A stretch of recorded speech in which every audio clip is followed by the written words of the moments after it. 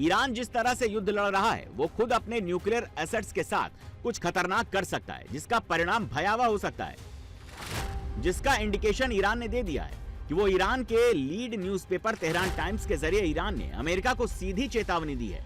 कहा है कि अगर जमीनी हमला हुआ तो उसके अमेरिकी सैनिक ताबूतों में लौटेंगे। तेहरान टाइम्स के फ्रंट पेज पर वेलकम टू हेल हेडलाइन के साथ पब्लिश की गई है। और ये चेतावनी ऐसे समय आई है जब अमेरिका ईरान में ग्राउंड ऑपरेशन के लिए यूएसएस त्रिपोली के 3500 मरीन को उतारने की खबर आ चुकी है। अखबार के फ्रंट पेज के विजुअल प्रेजेंटेशन ने भी इस चेतावनी की सीरियसनेस को और बढ़ा दिया है, जिसमें भारी हथियारों से लैस ईरानी सैनिकों को एक फाइटर जेट्स की ओर बढ़ते देखा गया है। इसके जरिए ईरान ने संदेश दिया है कि उसकी तैयारी भी पूरी है। तेहरान टाइम्स की फोटो और बोल्ड हेडलाइन का स्पष्ट संकेत है, ईरान किसी भी जमीनी कार्रवाई का जोरदार जवाब देने के लिए रेडी है। अमेरिका के लिए ग्राउंड ऑपरेशन क्यों सिरदर्द है? ईरान के पास इस वक्त एक्टिव आर्मी करीब 5.5 लाख से 6 लाख के बीच है। रिजर्व फोर्स करीब 3.5 लाख है। बासिज यानी वॉलंटियर फोर्स करीब 10 लाख के आसपास है। ईरान जिस तैयारी में है उससे तो लगता है कि अगर जमीनी युद्ध हुआ या ट्रंप का सिरदर्द और बढ़ाएगा, क्योंकि ताजी रिपोर्ट आ गई है। अब ईरानी अपनी वीमेन ब्रिगेड को भी तैयार कर रहा है, जिसकी तस्वीरें भी सामने आई हैं। बासिज फोर्स की ये ईरानी महिलाएं नकाब पहने हुए हैं, हाथों में राइफल है, राइफल लेकर अमेरिका से लड़ने के लिए तैयार हैं। अमेरिका ने ईरान की रिजीम चेंज करने के पीछे महिलाओं के साथ जुल्म की एक वजह बताई थी, जबकि हालत यह है कि ईरान की महिलाओं ने ईरान के लिए शहीद होने के लिए हाथों में राइफल उठा लिए हैं।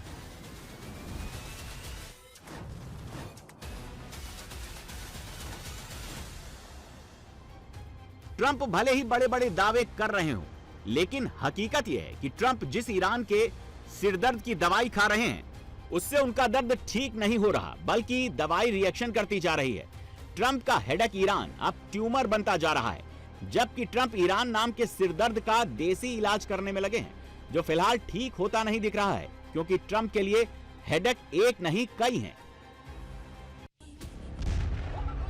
ईरान जिस तरह से युद्ध में मार रहा है, ट्रंप के लिए हेडेक मिडिल ईस्ट के साथियों को बचाना हो गया है, क्योंकि ईरान ने सऊदी अरब के अमेरिका के प्रिंस सुल्तान एयरबेस पर मिसाइल दागकर E3 सेंट्री अवाक्स airborne warning and control system को तबाह कर दिया।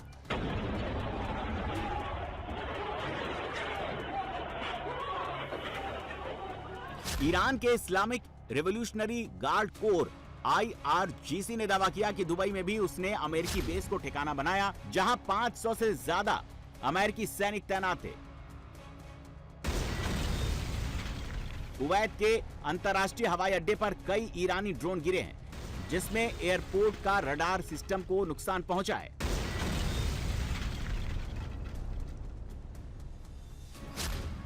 ईरान के 2 स्टील फैक्ट्री पर हुए हमलों के जवाब में ईरान ने बहरीन के अल्बा और एमिरेट्स ग्लोबल एल्यूमिनियम पर मिसाइल दाग दी, जिससे दोनों फैक्ट्री में भारी नुकसान पहुंचा। ईरानी हमले के जवाब में बहरीन की कंपनी ने फोर्स मेजोर घोषित कर दिया है। फोर्स मेजोर का मतलब अप्रत्याशित स्थिति की वजह से कंपनी ने एल्यूमिनियम सप्लाई रोक दी है। ट्रंप के लिए चुनौती अपने दोस्तों को बचाने की हो गई है। अमेरिका, इजराइल तेहरान पर बम मार रहे हैं, जवाब में तुरंत Iran Saudi, Bahrain, Kuwait, Dubai पर मिसाइल दाग दे रहा है।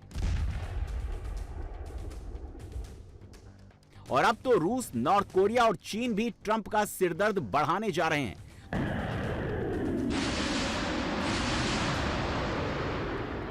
अगर यूक्रेन के राष्ट्रपति जेलेंस्की की माने तो रूस ईरान को बैकडोर से पूरी मदद कर रहा है। रूसी सैटेलाइट तस्वीरों के इस्तेमाल के कारण ईरान ने सटीक हमले किए। यूक्रेनी खुफिया एजेंसी के अनुसार रूसी सैटेलाइट ने हमले से कुछ ही दिन पहले 20 मार्च, 23 मार्च और 25 मार्च को सऊदी अरब के प्रिंस सुल्तान एयरबेस की तस्वीरें ली थी। 26 मार्च को ईरान ने प्रिंस सुल्तान एयरबेस पर हमला किया, जहां अमेरिकी और सऊदी दोनों सेनाएं तैनात हैं। ईरान ने बेस पर 6 बैलिस्टिक मिसाइलें और 29 ड्रोन दागे थे।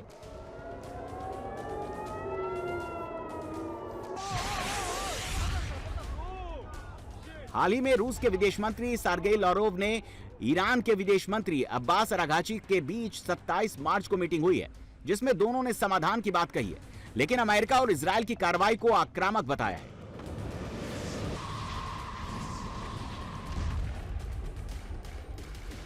उधर नॉर्थ कोरिया के तानाशाह किम जोंग यून युद्ध के बीच लगातार मिसाइल की टेस्टिंग कर रहे हैं और नए नए हथियार निकाल रहे हैं।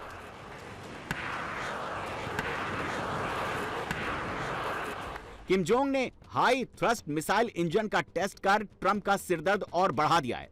उत्तर कोरिया के इस नए इंजन का अधिकतम थ्रस्ट 2500 किलोटन है, जो अमेरिका तक मार कर सकता है। ट्रंप के लिए हेडेक सिर्फ ये नहीं, ट्रंप के लिए सबसे बड़ा हेडेक तो उनके घर में उठ रहा है। 28 मार्च को पूरे अमेरिका में नो किंग्स नाम से प्रदर्शन हुआ। प्रदर्शनकारियों ने डोनाल्ड ट्रंप की नीतियों के खिलाफ देशव्यापी रैलियां की।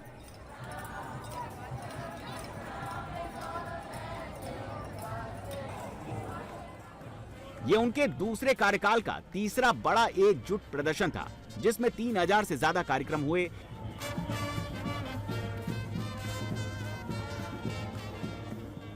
कैलिफोर्निया से वाशिंगटन डीसी तक लाखों लोग सड़क पर उतरे। ये सभी ट्रंप की नीतियों से नाराज हैं। आरोप है कि ट्रंप विनाशकारी युद्ध में अमेरिकियों को खतरे में डाल रहे हैं। केसरिया से मन जोगी हुआ रे, दिल झूमे देखो मतवारा हुआ रे। केसरिया से मन जोगी हुआ। हर पल मनाओ केसरी त्योहार। विमल, बोलो जुबान केसरी। जिसका बोझ अमेरिकियों पर भी पड़ रहा है।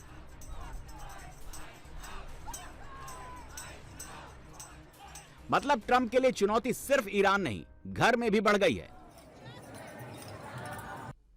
बॉम्बर से ईरान को सरेंडर नहीं करा पाए ट्रंप, अब रैप्टर चलाएंगे।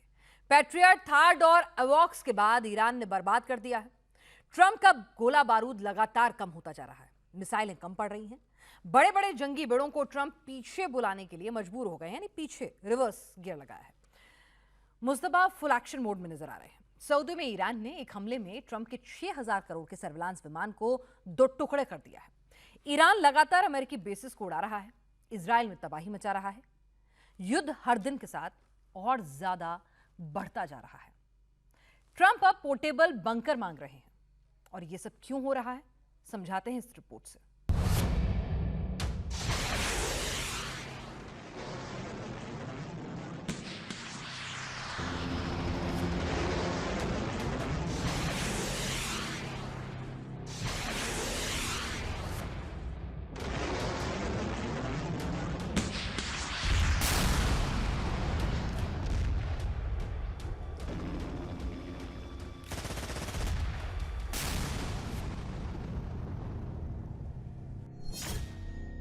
वर्ल्ड वॉर हुआ तो ट्रंप के पास कितने दिन का बारूद बचा है?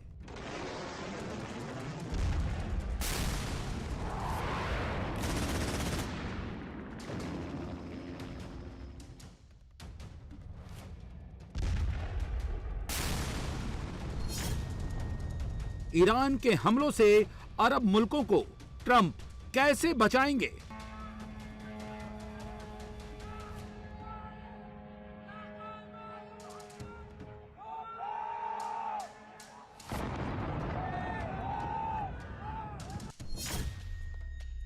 इजराइल को ईरान हुती हिजबुल्लाह से कैसे सेव करेंगे?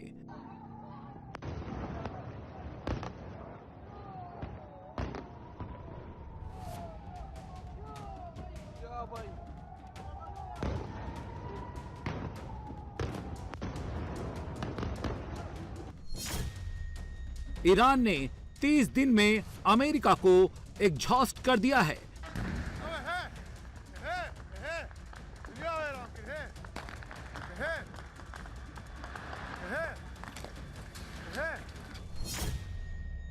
ट्रंप के बड़े बड़े जंगी बेड़ों को सोक स्पॉन्ज बना दिया है।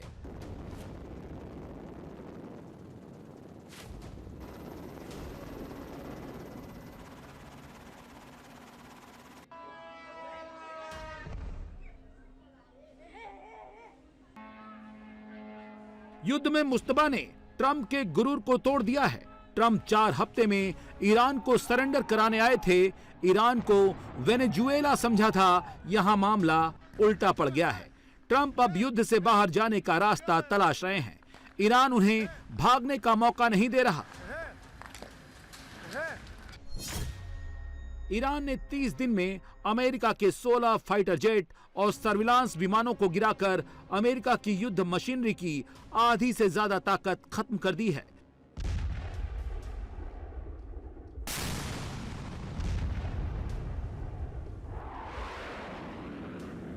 अमेरिका दशकों से जिन फाइटर जेट के बदौलत दुनिया में अपना दबदबा बनाए हुए था, उन्हें ईरान ने मिसाइलों और ड्रोन से मार गिराया है।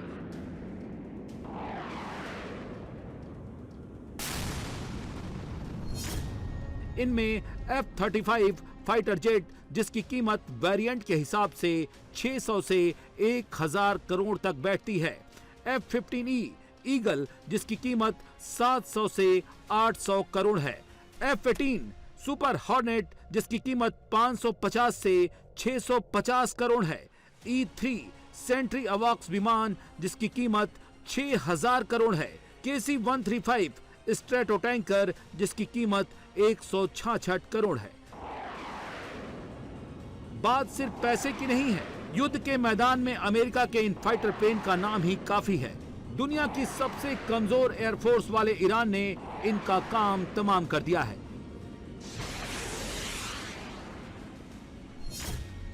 इस युद्ध में अमेरिका के 10 से 12 MQ-9 रिपर ड्रोन भी तबाह हुए हैं। कुछ को ईरान ने मार गिराया है और कुछ ऑपरेशन के दौरान क्रैश हुए हैं। एक MQ-9 रिपर ड्रोन की कीमत करीब 900 करोड़ बैठती है।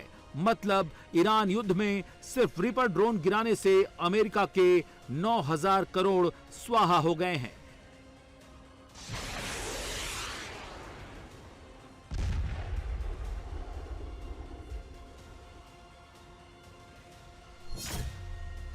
ईरान ने अब तक अमेरिका के 13 बेस उड़ा दिए हैं। मिडिल ईस्ट में ट्रंप के लिए यह सबसे बड़ा झटका है।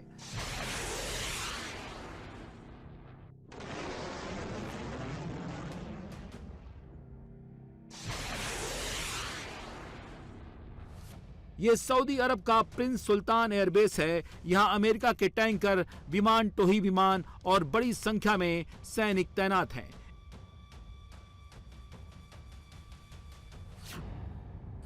ईरान ने यहां अमेरिका के early warning system E3 sentry अवॉक्स को उड़ाकर सबसे तगड़ा झटका दिया है। 27 मार्च को यहां ईरान ने मिसाइल और ड्रोन अटैक किया। ईरान की मिसाइल सटीक निशाने पर लगी। अमेरिका का E3 सेंट्री अवॉक्स सर्विलांस विमान 2 टुकड़े हो गया। अमेरिका के पास अब केवल 16 E3 सेंट्री अवॉक्स विमान बचे हैं। ये दुश्मन के ड्रोन, मिसाइल, एयरक्राफ्ट को हजारों मील दूर से ही ट्रैक कर लेते हैं। यही E3 सेंट्री अवॉक्स विमान दुश्मन के ड्रोन, मिसाइल को मार गिराने के लिए फाइटर पायलट को गाइड करते हैं।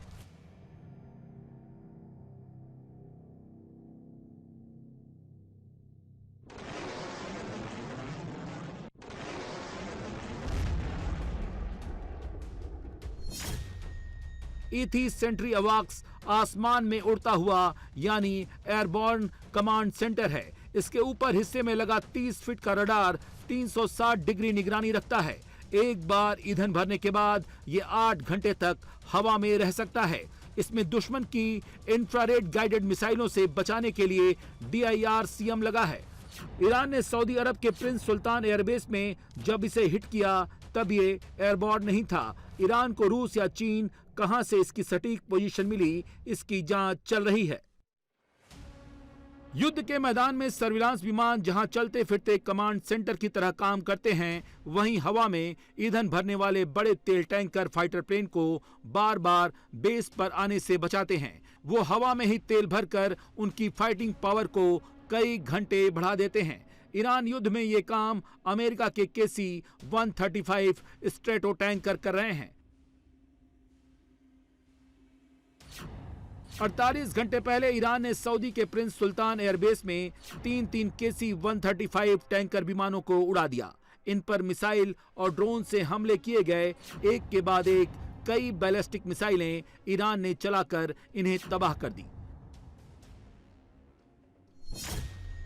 30 दिन से अमेरिका के करीब 10 KC-135 टैंकर विमान बर्बाद हो चुके हैं। ये 3 इंजन वाला हवा में चलता फिरता पेट्रोल पंप है। 12 मार्च को ईरान में रिफ्यूलिंग करते हुए 2 विमान क्रैश कर गए। एक वहीं नष्ट हो गया जिसमें 6 अमेरिकी पायलट मारे गए। दूसरा क्षतिग्रस्त होने के बावजूद तेल अवीव में लैंडिंग करने में सफल रहा। 14 मार्च को ईरान ने सऊदी अरब के प्रिंस सुल्तान एयरबेस पर बड़ा मिसाइल और ड्रोन अटैक कर 5 KC-135 टैंकरों को तबाह कर दिया। अमेरिका ने ईरान युद्ध के लिए करीब 160 KC-135 टैंकर विमान ड्यूटी पर लगाया है। उसके पास करीब 400 ऐसे विमान हैं जिनमें 300 ऑपरेशनल हैं।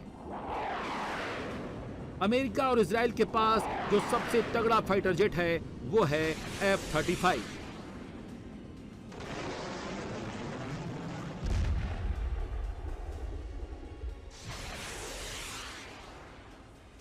अब तक के युद्ध में 4 F-35 हिट हो चुके हैं। एक को ईरान के बाबर एयर डिफेंस सिस्टम से मारने का दावा किया गया है, हालांकि पायलट सुरक्षित निकल गया। 3 F-35 कुवैत में हिट हुए। ईरान का दावा है कि उसने अपनी मिसाइलों से इन्हें निशाना बनाया, जबकि अमेरिका का दावा है कि वो फ्रेंडली फाइट में हिट हुए।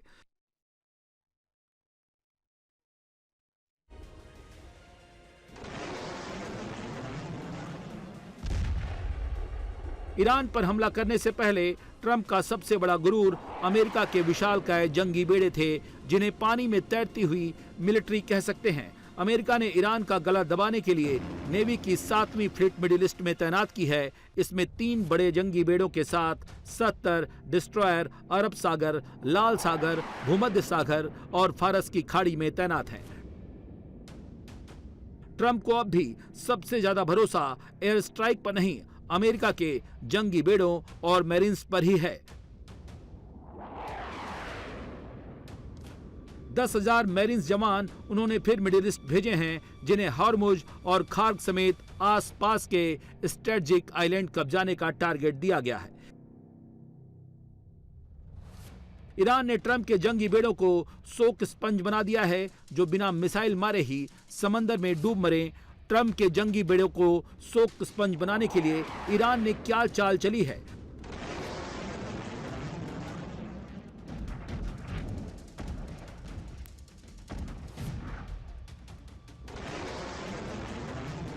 मुस्तफा ने ट्रंप के सबसे बड़े जंगी बेड़े यूएसएस गेराल्ड फोर्ड पर बार बार मिसाइलों की बौछार कराई।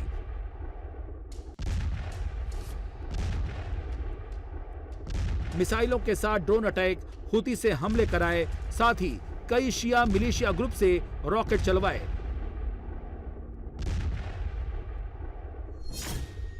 अमेरिका के जंगी बेड़ों में बहुत शक्तिशाली रडार लगा होता है। दुश्मन की मिसाइल, ड्रोन और रॉकेट को यह डिटेक्ट करता है। इन्हें डिस्ट्रॉय करने के लिए इंटरसेप्टर मिसाइल चलाता है। एक जंगी बेड़े में करीब 100 इंटरसेप्टर मिसाइल लोड होती है। इसके अलावा उनमें मौजूद अटैक हेलीकॉप्टर और फाइटर प्लेन में भी इंटरसेप्टर मिसाइल होती है।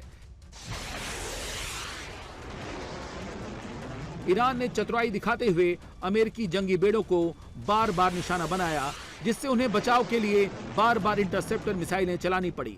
इंटरसेप्टर मिसाइलें खत्म होने के बाद जंगी बेड़े को समंदर में उस जगह ले जाना जरूरी होता है जो दुश्मन की रेंज से बाहर हो, वरना दुश्मन मिसाइलों की बौछार कर बड़े बड़े से जंगी बेड़े को समुद्र में डुबो सकता है।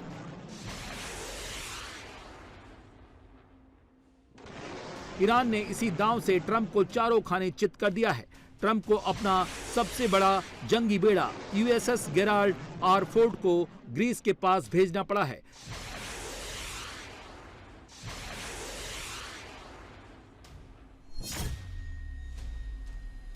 तेहरान से ग्रीस की दूरी 2500 किलोमीटर है। ईरान की बैलिस्टिक मिसाइलों को यहां तक आने में करीब 20 मिनट लगेंगे। रास्ते में उन्हें ट्रैक करने के लिए तुर्की, साइप्रस और जॉर्डन में अमेरिका के मजबूत एयर डिफेंस सिस्टम लगे हैं। लिहाजा ग्रीस में अमेरिका ने अपने सबसे बड़े जंगी बेड़े को अब खड़ा किया है। समंदर में किसी जंगी बेड़े पर इंटरसेप्टर मिसाइलें भरने में लंबा टाइम लगता है। इसके लिए बहुत भारी क्रेन की जरूरत पड़ती है। इसलिए बड़े से बड़े और ताकतवर जंगी बेड़ा तब तक युद्ध में किसी काम नहीं आ सकता जब तक इसमें इंटरसेप्टर मिसाइलें न भरी हों। अगर अमेरिका यूएसएस गेराल्ड फोर्ड में मिसाइल लोड करने का काम भूमध्य सागर में करता तो ईरान और हुती दोनों मिसाइल अटैक कर सकते थे। अरब सागर में करता तो मिसाइलों के साथ ईरान के कामकेजी ड्रोन की बौछार झेलनी पड़ती। लाल सागर में भी यही खतरा था। इसीलिए ट्रंप के जंगी बेड़े ने ग्रीस में लंगर डाला है।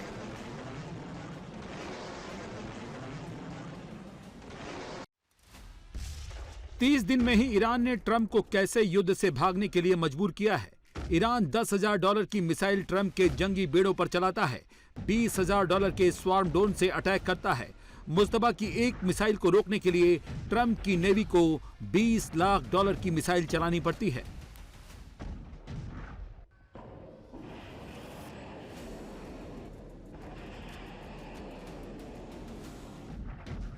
$30 दिन के युद्ध में अमेरिका ने सबसे ज्यादा टॉम हॉक मिसाइल इस्तेमाल की है। टॉम हॉक अमेरिका की क्रूज मिसाइलें हैं जो बहुत कम ऊंचाई पर उड़ती हैं। ईरान के लिए इन्हें इंटरसेप्ट करना मुश्किल होता है। ये टारगेट पर 10 मीटर की एक्यूरेसी से हिट करती हैं। मतलब अगर टारगेट फास्ट मूविंग नहीं है तो उसका बचना बहुत मुश्किल होता है।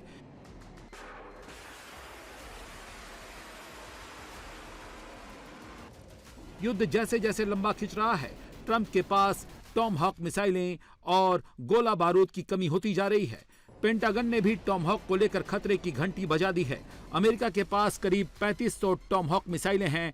29 दिन में अमेरिका 850 टॉम हॉक फायर कर चुका है। पेंटागन ने इनका प्रोडक्शन हर साल 1000 करने का लक्ष्य दिया है। अमेरिकी कंपनी अभी सिर्फ 90 से 100 टॉम हॉक मिसाइलें ही हर साल बनाती हैं। हॉर्मुज में भी अमेरिका और ईरान की नेवी के बीच मारकाट मची है। अमेरिका ने हॉर्मुज खोलने के लिए पूरी ताकत लगा दी है। ईरान की कई स्पीड बोट को तबाह कर दिया है। अमेरिका और यूरोप जाने वाले जहाजों के लिए हॉर्मुज अभी भी बंद है। बारूद बनाने और कलपुर्जे बनाने का सामान भी अमेरिका तक नहीं पहुंच पा रहा है। इससे अमेरिका के लिए जरूरत की टॉम हॉक मिसाइलें बनाना असंभव दिख रहा है। ट्रंप इस मोर्चे पर भी बहुत पिछड़ते जा रहे हैं। वहीं ईरान मिसाइलों की वेव पर वेव लॉन्च किए जा रहा है। ईरान ने 86वीं वेव लॉन्च करते हुए यूएई पर 16 बैलिस्टिक मिसाइलों से हमला किया। ईरान के टारगेट पर अब अमेरिका के सैनिक हैं जो बेस के बजाय होटलों और दूसरे रिहायशी इलाकों से काम कर रहे हैं। बदले की आग में सुलग रहे मुस्तफा ने ट्रंप को धमकी दी है, अगर ईरान की शर्तों पर ट्रंप ने युद्ध नहीं रोका तो मिडिल ईस्ट को अमेरिकी सैनिकों की कब्रिस्तान बना देंगे। अमेरिका के पास पैट्रियट और थार्ड जैसे एयर डिफेंस की कमी होने लगी है। कुवैत के साल्टी एयरबेस में थार्ड एयरबेस को ईरान ने अटैक किया है। ईरानी ड्रोन अटैक में थार्ड के 4 रडार सिस्टम को नुकसान पहुंचा है। थार्ड के नष्ट हुए एक AN TPY-2 रडार की कीमत करीब 2,500 करोड़ रुपए है। यूएई और सऊदी में भी थार्ड एयर डिफेंस पर ईरान ने सटीक हमले कर नुकसान पहुंचाया है। ट्रंप के लिए दूसरी बड़ी टेंशन थार्ड मिसाइलों का खत्म होता स्टॉक है। युद्ध के पहले 3 हफ्तों में ही अमेरिका थार्ड मिसाइलों का 60% हिस्सा नष्ट कर चुका है।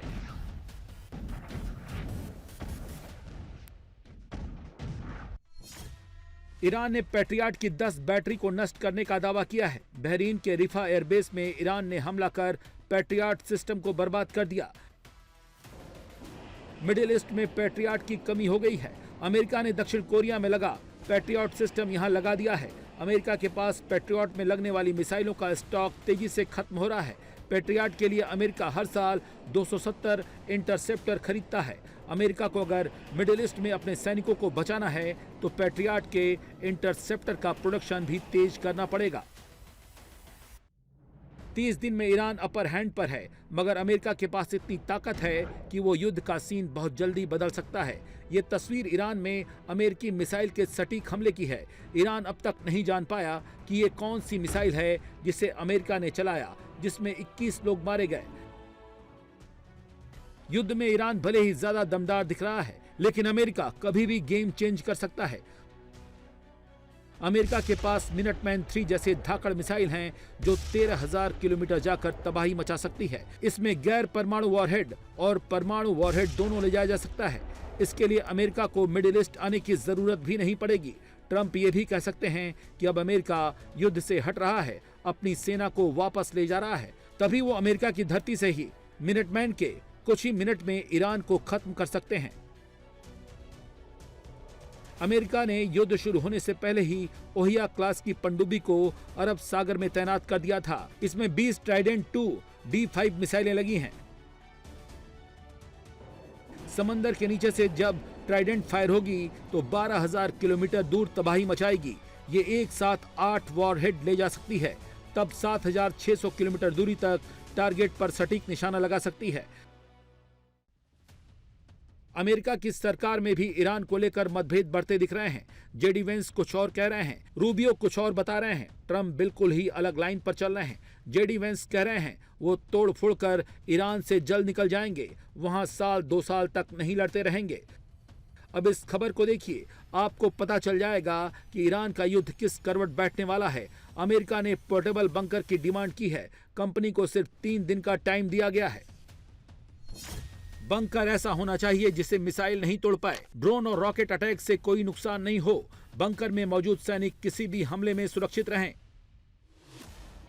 रिपोर्ट के मुताबिक पोर्टेबल बंकर की डिमांड का मतलब सीधा सीधा ग्राउंड अटैक है। फिलहाल योजना यही है, होर्मुज के आसपास के आइलैंड पर कब्जा कर ईरान को सरेंडर कराया जाए।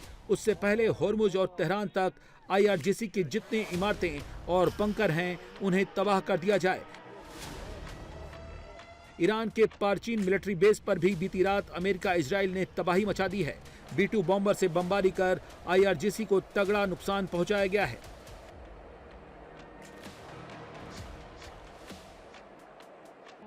ईरान ने इराक में मौजूद अमेरिकी सैनिकों पर बहुत बड़ा हमला किया है। इरबिल में अमेरिकी कॉन्सुलेट को भी ईरान ने टारगेट किया है। युद्ध का पहला महीना ईरान के पक्ष में गया है। ट्रंप बहुत पीछे हैं। पूरा मिडिल ईस्ट ईरानी हमलों से जल रहा है। युद्ध बहुत तेजी से वर्ल्ड वॉर की तरफ बढ़ रहा है।